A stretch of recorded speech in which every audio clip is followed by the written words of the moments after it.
मेरे प्यारे बच्चों, जैसा कि आज हम लोग बच्चों कक्षा 10 के गणित के चैप्टर के जो हमारी वीडियो की श्रेणी चल रही है बच्चों, उसी क्रम में आज हम लोग तीसरी क्लास में आए हैं और तीसरी क्लास में आने के साथ साथ तीसरे चैप्टर में भी आ गए हैं। देखिए कितनी आसानी से।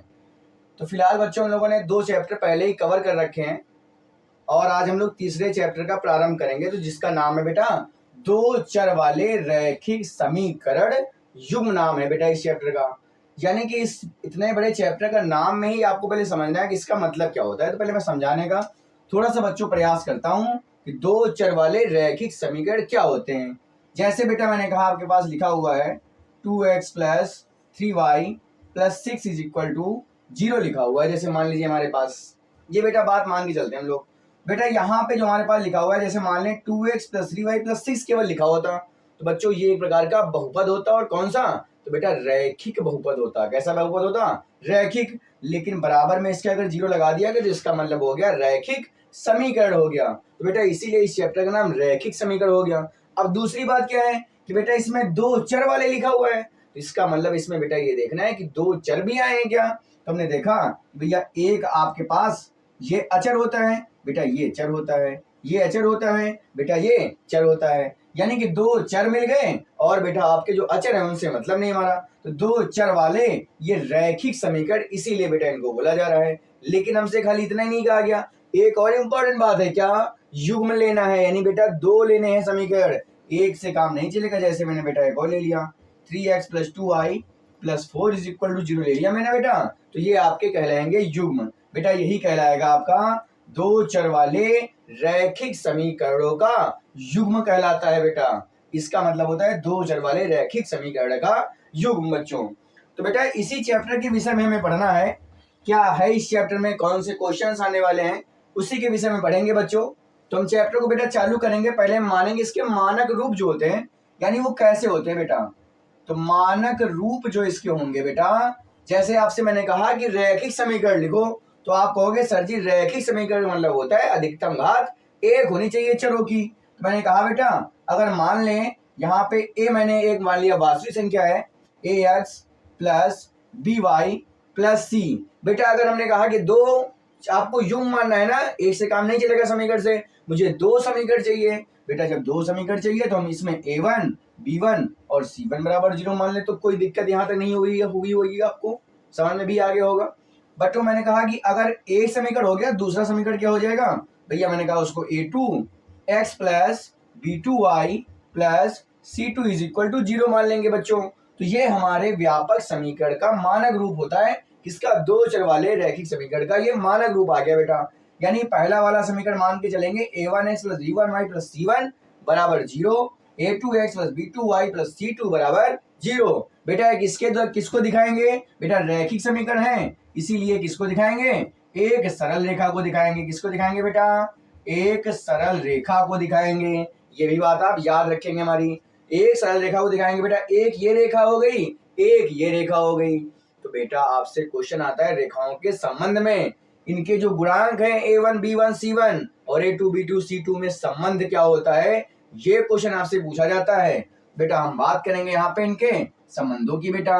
जैसे मान लें बच्चों कि यदि जो x के गुणांक हैं और जो बेटा y के गुणांक हैं और जो हमारा अचर पद है, इनके संबंध की बात करें अगर, तो बेटा यदि अगर ऐसा कुछ हो जाए कि a1 / a2 = b1 / b2 = c1 / c2, यानी कि जो हमने कहा बेटा जो x के गुणांक हैं, y के गुणांक हैं और अचर पद के जो गुणांक हैं, इनको अनुपात अगर बराबर कर दिया जाए, इनका अनुपात क्या कर दिया जाए, अगर बच्चों बराबर कर दिया जाए और सभी लोग बराबर अगर आ जाते हैं, तो बच्चों ऐसी रेखाओं को हम लोग क्या बोलेंगे? याद रखना बच्चों, ऐसी रेखाओं को बच्चा समपाती रेखाएं बोलते हैं। कैसी रेखाएं बोलते हैं? समपाती रेखाएं। बेटा समपाती रेखाओं के लिए मैं आपको बताता हूं कैसी रेखाएं होंगी। समपाती का मतलब होता है बेटे, जैसे मान लीजिए एक रेखा मैंने ये खींचा AB, खींच दिया बच्चों, AB रेखा मैंने खींचा, तो बेटा AB के ऊपर ही एक और रेखा चली गई है, जिसका उस एक और रेखा को ऐसे मान लीजिए बना दिया। ये बेटा जो दूसरी रेखा है ना, इसी को बोलते हैं समपाती। यानी एक के ऊपर एक स्थित है, बेटा जब एक के ऊपर एक स्थित है तो दोनों रेखाएं एक दूसरे को कितने बार टच कर रही हैं या कितने बार मिल रही हैं एक दूसरे के साथ? तो आप कहोगे सर जी यहाँ पे तो हर जगह पर बच्चा मिल रही हैं। भाई हमने जब कहा एक के ऊपर एक आदमी बैठ जाओगे तो आप कितनी जगह टच करोगे एक दूसरे को? तो भाई हर जगह से टच कर रहे हैं आप, यानी जो टच करने के बिंदु हैं वो आपके पास बहुत सारे हैं। तो बेटा जो टच करने के जो बिंदु निकलते हैं वही हमारे समीकरण के हल भी निकलते हैं। बेटा ये भी आपसे क्वेश्चन कहेगा भैया इसके हल कितने निकलेंगे? भैया आप बता देंगे इसके अनेक हल निकलेंगे। बेटा क्या बोलोगे? अनेक हल निकलेंगे, ये भी बात याद रखेंगे। या बेटा ये भी बोल देते हैं अपरिमित रूप से अनेक हल होते हैं कब? जब बच्चा रेखाएं आपकी संपाती हो। संपाती का मतलब मैंने बता दिया कि एक के ऊपर एक स्थित हो, ऐसा हो तो अनेक हल निकलते हैं। और बेटा अगर आपका हल निकल आता है तो ऐसी कंडीशन को बेटा संगत हल की श्रेणी में भी रखा जाता है। ये भी आप याद रखेंगे बेटा कि संगत हल से संबंध क्या होता है। तो जिसका भी बच्चा मान निकल आएगा वो संगत हल की श्रेणी में ही आता है बच्चों। तो ये इतनी बात आपको शायद समझ में आई होगी कि बच्चा यहाँ पे अगर यदि तीनों के गुणांकों का अनुपात बराबर हो तो ऐसी रेखाओं को संपाती रेखाएं कहते हैं। मैंने कहा संपाती का मतलब एक के ऊपर दूसरी वाली रख देना, यानी कितने बार टच करेंगी? तो बेटा कई बार टच करेंगी। अगर कई बार टच करेंगी इसका मतलब इसके अनेक हल होंगे, यानी कि अपरिमित रूप से अनेक हल बोल सकते हैं। और आगे हमने कहा अगर हल है यानी कि मान निकलता है तो इसका मतलब यह है वो संगत मान होते हैं। बेटा ऐसा आपको पहली कंडीशन याद रखनी है इसकी। बेटा अगर हम लोग बात करें दूसरी कंडीशन की, क्या दूसरी कंडीशन हो सकती है? जैसे मैंने कहा तीनों लोग बराबर आ जाते हैं तो ये कंडीशन निकली है। मान लो बच्चा तीनों लोग बराबर नहीं आते हैं, जैसा सवाल में ऐसा तो है नहीं कि तीनों लोग बराबर हमेशा मिलेंगे। तो बेटा मैंने कहा इस बार दो लोग बराबर हो गए, लेकिन बच्चा जो तीसरा वाला है वो वाला रूठ गया है। इस बार वो कहता है भैया मैं तुम्हारे बराबर नहीं होऊंगा, आप लोग अपना काम कर लो जो कर रहे हो। तो भैया जब ऐसा कंडीशन मिल जाए आपको कि जब दो लोग बराबर मिल जाए, यानी x के गुणांक जो होते हैं और जो y के गुणांक होते हैं उनका जो अनुपात है बेटा, उनका जो रेशियो है, अगर वो बराबर मिल गया है तो आप ये बात समझ जाना कि बच्चा वो आपकी जो रेखाएं हैं वो कैसी रेखाएं हैं। तो बेटा पहली बात तो ये समझ लो उन रेखाओं को समांतर रेखाएं कहते हैं। कैसी रेखाएं कहते हैं बुआ? उनको समांतर रेखाएं कहते हैं। और बेटा जो समांतर रेखाएं कहते हैं जिनका आपको चित्र बताना होगा मुझे, तो बच्चा समांतर रेखाएं तो आप जानते ही होंगे, मैं आपको फिर से बताता हूं एक बार। समांतर का मतलब बेटा होता है जिनके बीच का अंतर सभी जगह समान रहता है, वो कहलाती हैं समांतर रेखाएं। जैसे ए बी मान लिया और एक रेखा मान लिया सी डी। बेटा देखो इनके बीच का अंतर क्या है, सभी जगह बराबर है कि नहीं है? बेटा सभी जगह बराबर दिख रहा है हमको। इसका मतलब ये रेखाएं कहीं भी हमें टच करती हुई तो नहीं दिख रही हैं। अगर बच्चों ये टच करती हुई नहीं दिख रही हैं इसका मतलब सीधा सा यही है कि भैया अगर टच नहीं कर रही हैं, एक दूसरे को नहीं स्पर्श कर रही हैं, इसका मतलब इसके हल भी नहीं निकलेंगे। मैंने कहा ना जितने बार टच करेंगी उतने ही हल निकलते हैं। अगर एक बार भी टच नहीं किया, समांतर रेखाएं कभी एक दूसरे को नहीं काटती हैं, इसका मतलब ये भी कभी एक दूसरे को नहीं काटेंगी। इसीलिए बेटा इसके कोई भी हल नहीं होगा। यानी क्या लिखेंगे? इसका बेटा कोई हल नहीं है बेटा, लिख देंगे इसमें। समझ में आई बात कि नहीं आई बेटा? इसका कोई भी हल नहीं है। जब बेटा कोई हल नहीं है इसका मतलब बेटा इसके मान जो है वो संगत होंगे या असंगत? सभी लोग बता पाएंगे इस बात को। जब बेटा कोई मान नहीं निकला इसका मतलब सीधा सा ये है कि भैया इसके मान कैसे हो जाएंगे? असंगत हो जाएंगे। कैसे हल हो जाएंगे? असंगत हल हो जाएंगे। यानी कि इसका कोई भी मान नहीं निकलेगा। असंगत होने का मतलब बस इतना सा होता है, इसका कोई भी मान नहीं निकलने वाला है। तो बच्चों मेरी ये दो बातें समझ में आई कि नहीं आई आपको? आई हैं तो बेटा आप वीडियो को लाइक जरूर करिए और लाइक के साथ साथ बेटा शेयर भी करते रहना बीच बीच में। बेटा अगली बात करें अगर हम क्वेश्चन नंबर 3 की, यानी कि अगर बात करें तीसरे पार्ट की, यानी कि तीसरा जो इसमें रूल बन सकता है वो क्या बन सकता है बच्चों? तो बेटा कोई बात नहीं, जैसे मैंने कहा पहले तीनों लोग बराबर थे, इस बार क्या हुआ एक लोगों ने साथ नहीं दिया, अगली बार कोई भी साथ ना दे आपका, यानी कोई भी आपके साथ नहीं खड़ा है, तब आप क्या करेंगे? तो आप क्या करोगे बेटा? फिर तो आप कहोगे भैया जब कोई साथ नहीं दे रहा है तो हम क्या ही कर सकते हैं उसमें, हम तो कुछ कर ही नहीं सकते हैं। हाँ भैया कुछ नहीं कर सकते, लेकिन मैं करके दिखाऊंगा आपको क्या करेंगे आप। यदि मान लेते हैं बेटा अगर कोई भी बराबर ना हो, यानी कि ना तो A1 बटे A2 बराबर, ना तो B1 बटे B2 बराबर, ना ही C1 बटे C2 वाला बराबर है। कोई भी जब बराबर ना हो तो बेटा ऐसी कंडीशन में उन रेखाओं को प्रतिच्छेदी रेखाएं कहते हैं बेटा। कैसी रेखाएं कहते हैं? प्रतिच्छेदी रेखाएं कहते हैं बेटा। प्रतिच्छेदी का मतलब क्या होता है बेटा?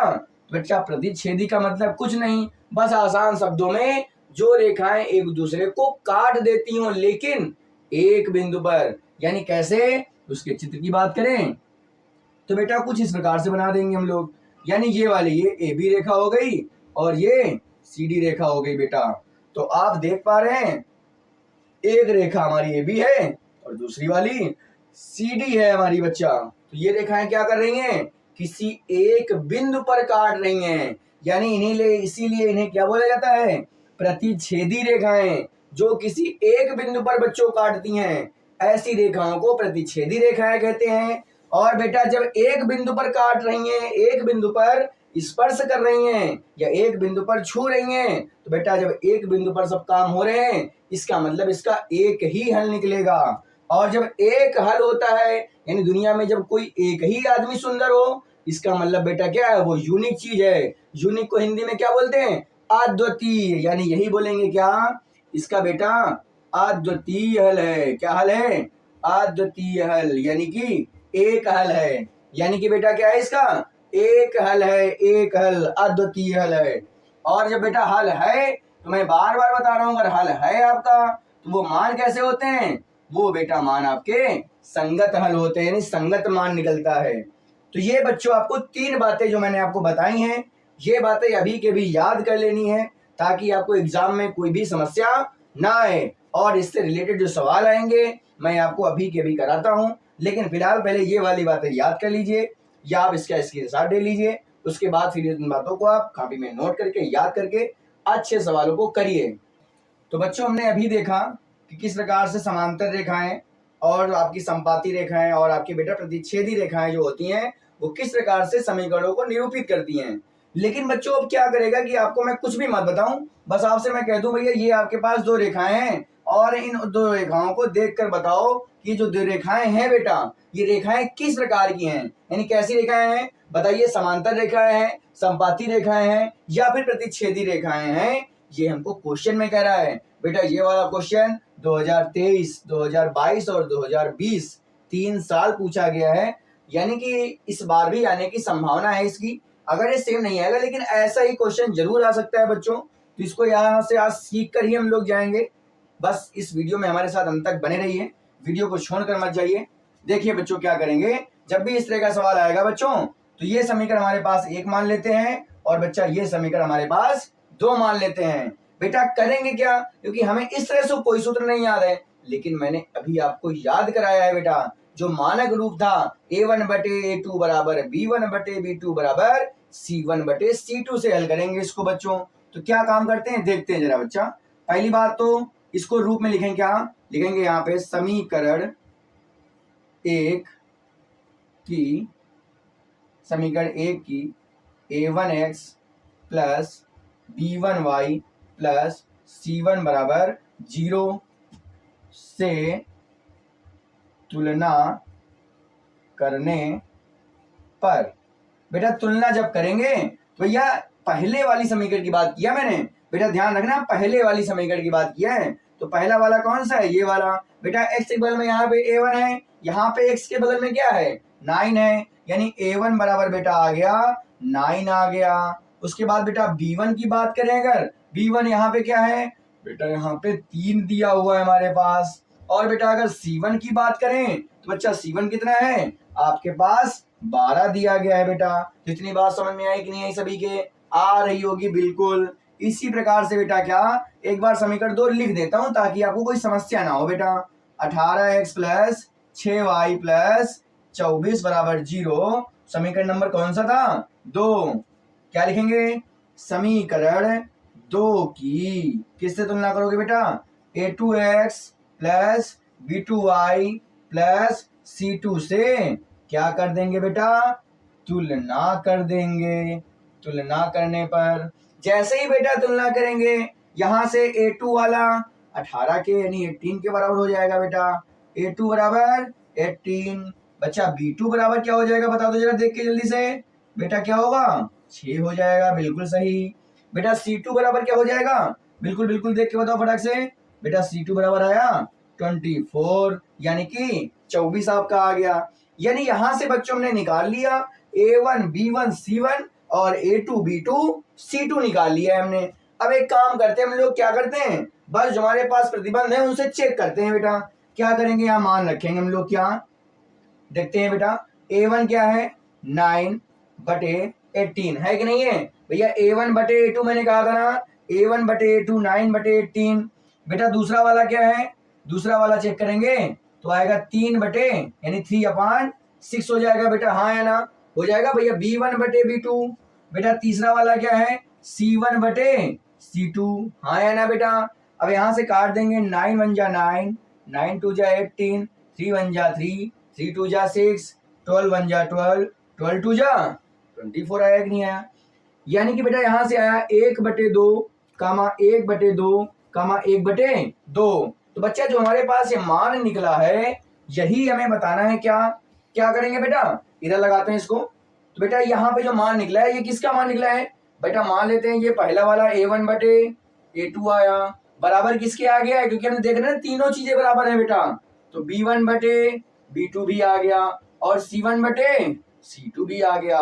बेटा जब ये बातें आ गई हैं यानी से A1/A2 बराबर B1/B2 बराबर C1/C2, आप चाहे तो यहाँ बराबर लगा सकते हैं। क्यों, क्योंकि ये तीनों ही लोग बराबर आए थे बच्चों। जब तीनों लोग बराबर आए तो लिख देंगे A1/A2 बराबर B1/B2 बराबर C1/C2 से। बेटा क्या लिखेंगे यहाँ से, क्या लिखेंगे कि बेटा लिखेंगे यहाँ से अतः, क्या लिखोगे, अतः रेखाएं कैसी होती हैं बेटा, अभी बताया था, जब तीनों लोग बराबर हों बेटा समपाती रेखाएं होती हैं। कैसी होती हैं, अतः रेखाएं समपाती हैं। मुझसे तो एक क्वेश्चन पूछा गया मैंने बता दिया, लेकिन मैं और भी क्वेश्चन आपसे पूछता हूं बेटा, इसके कितने हल होंगे। बेटा क्या बताएंगे, आप लिखेंगे सर इसमें अपरिमित रूप से अनेक हल हैं। कैसे हल हैं, अपरिमित रूप से अनेक हल हैं बच्चा। अगर अनेक हल है, इसके बाद एक और बात बता दिया मैंने बेटा, इसका मान कैसा है बेटा, इसका मान संगत मान है। कैसा मान है बेटा, संगत मान है। मैंने बताया ना अगर हल निकल आया तो कैसा मान है इसका, संगत मान हो जाएगा बेटा। तो ये आपने देखा कि किस प्रकार से मैंने एग्जाम्पल आपको करके दिखाया जो आपके बोर्ड एग्जाम में पूछा भी गया है बच्चों। तो इस एग्जाम्पल को इस तरह से लगाएंगे और सेम टू सेम मैंने ऐसा एग्जाम्पल एक और आपके पास दिया हुआ है, इस एग्जाम्पल को भी आप सेम ऐसे ही लगा लेंगे मेरे ख्याल से। तो आप बच्चों ये वाला एग्जाम्पल 2021, 2020 और 2023 में ये वाला भी सवाल पूछा जा चुका है आपसे बच्चों। तो इस सवाल को आप कमेंट सेक्शन में बताएंगे इसका आंसर कितना आएगा बच्चों। यानी ये कैसी रेखाएं हैं, समपाती रेखाएं हैं, प्रतिच्छेदी रेखाएं हैं या फिर हमारी समांतर रेखाएं, आप बताएंगे हमको कमेंट सेक्शन में, जरूर से जरूर बताएंगे आप। अब बच्चों इसके बाद क्या करेंगे हम लोग, इस सवाल को आप लोग लगा के दिखाएंगे। मैंने आपको बता दिया कैसे लगाना है, तो सेम टू सेम बच्चों उस सवाल को भी आप लगा देंगे। इसके बाद बेटा हमारा ये टॉपिक होगा कि हम जैसे हमारे पास दो समीकरण दे दिए जाते हैं तो उन समीकरणों को हल कैसे करते हैं। बेटा जो हमारे पास समीकरण होते हैं, समीकरण बेटा जैसे मैंने कहा A1x plus B1y plus C1 बराबर 0 और बेटा A2x plus B2y plus C2 बराबर 0। बेटा ये जो समीकरण हमारे पास एक हो गया और जो बच्चा ये समीकरण 2 हो गया। तो हमने आपसे कहा कि भैया इसमें x और y के मान बता दो हमको क्या होंगे। तो बेटा आप क्या कहोगे कि सर जी यार अब कैसे बताएंगे हम ये वाली बात कि कैसे इसके मान निकालेंगे। तो मैं सिखाता हूं बच्चों। बेटा इसके मान निकालने की दो विधियां हैं। कितनी विधियां हैं, दो विधियां हैं हमारे पास बेटा। आपकी कक्षा 10 में कितनी विधि बताई गई है, दो विधियां बताई गई हैं। कौन कौन सी बेटा, पहली की बात करें बेटा, पहली विधि हमारी है प्रतिस्थापन विधि। कौन सी विधि है, प्रतिस्थापन विधि बेटा है। और बेटा अगर दूसरी वाली की बात करेंगे तो बच्चा दूसरी वाली कौन सी है बच्चा, दूसरी होती है विलोपन विधि। कौन सी विधि होती है, विलोपन विधि होती है बेटा हमारे पास। तो ये दो विधियां हमारे पास जो हैं, इनसे सवालों को हल करने के लिए कहता है। अब बच्चों यही देखेंगे कि सवाल हम किस प्रकार से कैसे हल करते हैं इन विधियों से। तो पहले प्रतिस्थापन विधि देखेंगे, उसके बाद फिर से विलोपन विधि देख लेंगे। तो बच्चों हम देखेंगे यहाँ पे बेटा ये हमारे पास प्रतिस्थापन विधि है। पहले हम प्रतिस्थापन से सवाल को हल करेंगे, फिर इसी सवाल को विलोपन से भी हल करके देखेंगे, और ये हमारी दोनों विधियां यहाँ से हमारी देखेंगे कैसे हल करेंगे। बेटा प्रतिस्थापन का मतलब ये होता है कि आपको प्रतिस्थापित करना है इसकी वैल्यू को, यानी एक स्थान से उठाकर दूसरे स्थान पर स्थापित करना है, रखना है। यही हमारा मेन काम होगा प्रतिस्थापन विधि में बेटा। तो पहले तो क्या काम होगा, समीकरण 1 और समीकरण 2 को हम मान कर चलेंगे। यहाँ से बच्चों क्या करेंगे, यहाँ लिखेंगे समीकरण 1 से। बच्चा क्या करेंगे, समीकरण 1 से। बच्चा समीकरण 1 क्या है, x + 2y = 12। तो क्या करेंगे, समीकरण 1 था तो लिख दिया। बेटा यहाँ से एक काम करो, x का मान निकाल लेते हैं हम लोग। तो 12 - 2y, क्योंकि बेटा प्लस का है उधर क्या में जाएगा, माइनस में जाएगा बच्चा। तो जो बेटा x का मान है बस इसी समीकरण को क्या करेंगे भैया, हम इसको पहले मान लेते हैं 3। अब बेटा जो x का मान निकला है इसको समीकरण 2 में रखना है। अगर आपने समीकरण 1 लिया है तो 2 में रख देना, अगर आपने 2 लिया है तो आप फिर 1 में इसका मान रखना, ये बात जरूर याद रखना। तो क्या लिखेंगे, x का मान समीकरण 2 में रखने पर, x का मान समीकरण 2 में रखने पर। बेटा समीकरण 2 क्या है, 2। अब बेटा x की जगह मुझे क्या रखना है, 12 - 2y = 16 हो जाएगा बेटा। अच्छा एक मिनट, एक बात छूट गई हमसे, क्या भैया +y = 16 लिखा हुआ था, ये समीकरण 2 था हमारे पास बच्चा। एक काम करेंगे, इसका मल्टीप्लाई करा दो, यानी हो जाएगा 12 दूनी 24 और 2 दूनी 4y + y = 16। बेटा ये माइनस था तो माइनस ही रहेगा, 24 प्लस का उधर कहे में जाएगा, माइनस में। बेटा 4 में 1 घटाएंगे तो माइनस का 3y बचेगा, तो 16 - 24 हो जाएगा यहाँ से। बिल्कुल बेटा यहाँ से आएगा माइनस के 3y = -8 आ जाएगा। तो बच्चा यहाँ से माइनस माइनस कट जाएगा, y बराबर क्या निकलेगा, 8/3 निकल आया हमारे पास बच्चा। तो जब 8/3 y का मान निकला है, बस इसी को उठाकर कहाँ रख देंगे हम लोग, फिर से समीकरण 3 में रख देते हैं। बेटा इधर लगा देते हैं इस बात को हम लोग, देखिए इधर कैसे लगाएंगे। तो क्या लिखेंगे, y का मान समीकरण 3 में रखने पर। बच्चा y का मान समीकरण 3 में रखने पर बेटा क्या करेंगे, रखेंगे इधर। समीकरण 3 क्या है बेटा, समीकरण 3 है x = 12 - 2y, y की जगह बेटा 8/3। बच्चा क्या करेंगे, 12 - 16/3 हो जाएगा। बच्चा इसके बटे में x मान लो, लासा ले लेंगे 3, 1 से भाग करेंगे, 3 बार 3 36 - 16 1 16 ही रहेगा बेटा। x बराबर कितना आ गया आंसर, बेटा आंसर आ गया हमारा 20/3 आ गया बच्चों। इतना समझ में आया कि नहीं आया। तो बेटा ये x का मान आ गया, और बच्चा ये हमारे पास y का मान आ गया निकल के। तो ये आपको शायद मेरी प्रतिस्थापन विधि समझ में आ गई होगी कि कैसे प्रतिस्थापन विधि लगानी होती है। बच्चों क्या किया हमने, पहले क्या किया, समीकरण 1 से मान निकाल लिया, फिर जो x का मान आया उसको समीकरण 2 में रख दिया गया, वहां से x का या y का कोई ना कोई मान निकल आएगा। फिर जो बेटा मान निकलेगा उसको उसी समीकरण 3 में जाकर पुनः रख देते हैं, और हमारा x का भी मान निकल आता है बच्चों वहां से। अब इसी तरह बेटा बात किया, मैंने कहा इस सवाल को बच्चा अगर मैं विलोपन विधि से लगाता तो इसका आंसर क्या आएगा, क्या दूसरा आ जाएगा क्या, भैया ना, मैंने कहा विधियां 2 हैं लेकिन आंसर एक ही आएगा, चाहे ये वाली लगा लो चाहे ये वाली लगा लो, आपको जो भी पसंद हो आप लगा सकते हैं बच्चा। तो मान लेते हैं पहले x + 2y बराबर दिया था 12, समीकरण 1 था बच्चा, यहाँ पे 2x + y बराबर था 16, समीकरण नंबर 2 लिखा हुआ था हमारे पास, वो ये वाला। तो क्या करेंगे, सबसे पहला काम विलोपन में विलोप करना होता है। विलोप का मतलब गायब कर देना होता है, चाहे तो x वाला गायब कर लो चाहे y वाला गायब कर लो, लेकिन बच्चों गायब तभी होगा जब सेम क्वांटिटी के व्यक्ति होंगे।